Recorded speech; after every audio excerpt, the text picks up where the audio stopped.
Hello and welcome. This is Katie. Thanks so much for stopping by. I am back with another project for Imagine Crafts, and today we're going to color our own cardstock using Memento Inks and potion number 9. I really wanted to share another way to use this product. I used it for splatters in one video. Today we're going to color our own cardstock. I'm going to use some watercolor paper. The inks I've got Angel Pink, Rosebud, New Sprout, Cottage Ivy, Northern Pine, Bamboo Leaves, and Dandelion. Of course, I'm showing you there the cold press watercolor paper. This is a Peony die set from Spellbinders, and this is a little toolkit, which I can't recommend enough. First time using it, using this die set to create these flowers, but that tool set was really invaluable.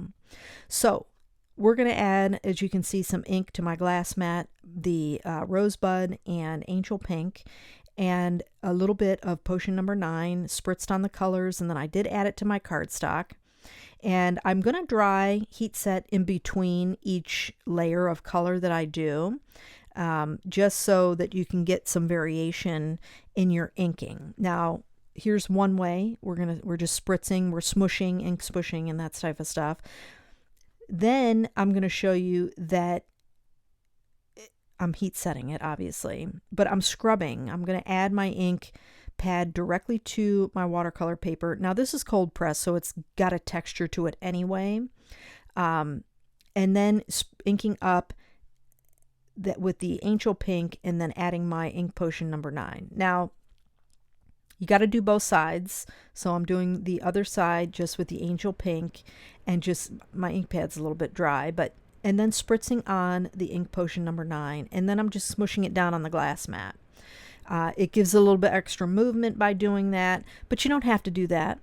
The other thing I want to mention is that ink potion number 9 is great for regular cardstock.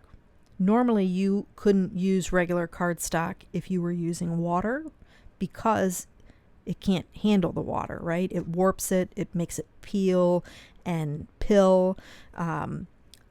So that's where the ink potion number 9 comes in. You can use this with regular cardstock and do all your ink blending with that in place of water. We'll do another video on that, showing just regular cardstock. The reason I chose the watercolor paper was because I'd never created the flowers, like I mentioned before, with the die cuts. And so I thought that it would withstand better the manipulation that we're going to be doing with the tools.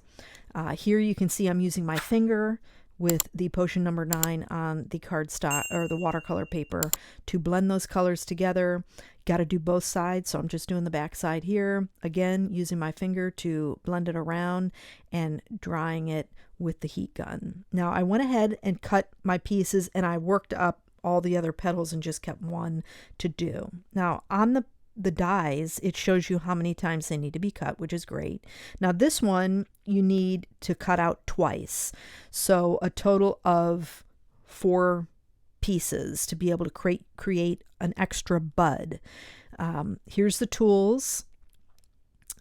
One thing I want to say is there's 2 loop tools that I showed you. You'll get a large and a small. Don't be afraid to really put pressure on the paper with the tool and in that foam pad that I'm using there. All comes in the kit.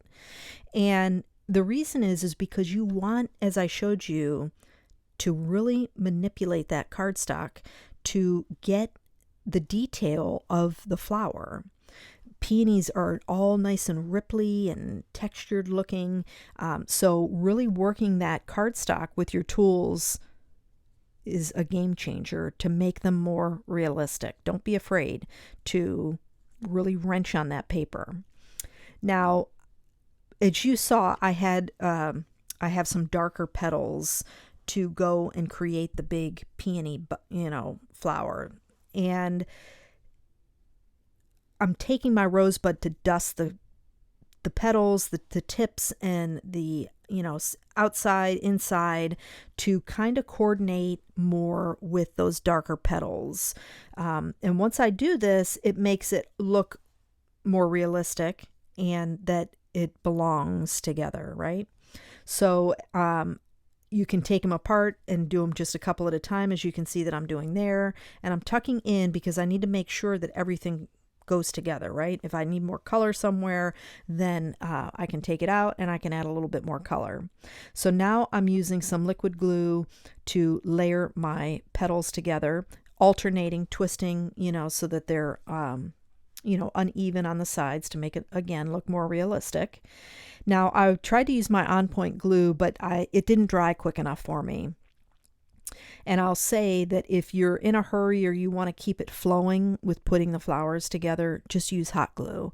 I didn't want to pull out the glue gun, and I had a little bit of time, so I went ahead and just used my regular PVA glue. My sentiment strip, I just layered up twice there. I am going to add a little bit of foam to pop that up, and I'm going to talk about the products that I use to create the front of the panel here in just a few minutes. But again, if you know where you want things placed, go ahead and use hot glue to put your flower, you know, layout together on the front of your card. The liquid glue is great here because it does give you time to manipulate where you want things to go. So your choice what you want to use, but I definitely found the liquid glue best for the front of the card, and if putting together the petals, the hot glue would work better for that. So once I get everything in place, I'm gonna lift it up and show you the great dimension. Now, I'm sure a lot of you are wondering, and the question's been asked because this die's been out for a while, what do you do to mail it? And we're gonna address that here. And you actually get a twofer from it, and you're gonna see here in just a few minutes what I'm talking about. So look at the dimension on that. Isn't that fantastic? And you get great color variation because you colored it yourself using your potion number 9 and your Memento inks. Okay, so I didn't dust these petals here on the open peony, so I'm just doing that now, being careful because I know that liquid glue isn't quite dry yet. And as I go through the sentiment stamps, I'm going to do the sentiment, inside sentiment here with you on camera. And those sentiments come from the Greetery. Big fan of the Greetery. Sentiment Sweet Love stamp set and the Pretty Postmarks sentiment. Double-sided adhesive on the back of the panel, and then using laying that in for the inside, because once you put those flowers on, it's over. It's very difficult to add anything else. So I cut another piece of cardstock that I'll add some double-sided adhesive to and give it to my mother-in-law to fill out, and then I'll add it in. These boxes, I'm going to link these up down below. They're just clear boxes, and that's what you're going to put your card in. And it acts as a display. Keep your card protected for the recipient, right? And they can display it. So the plate that you saw there is from Cat Scrappiness. It's an A2 quilted background die. And then the black rectangle frame that I have on there is from the Essentials by Ellen Rectangles. It cuts you a rectangle and it cuts a nice pretty frame. Black cardstock is all I used for that. But that finishes it up. I hope you enjoyed the video. If you did, please give it a thumbs up and don't forget to subscribe to the channel. Be sure and check the description box below and check out the products that were used in today's video. Thanks so much for joining me today. I hope you have a fantastic day, and I'll catch you in the next video.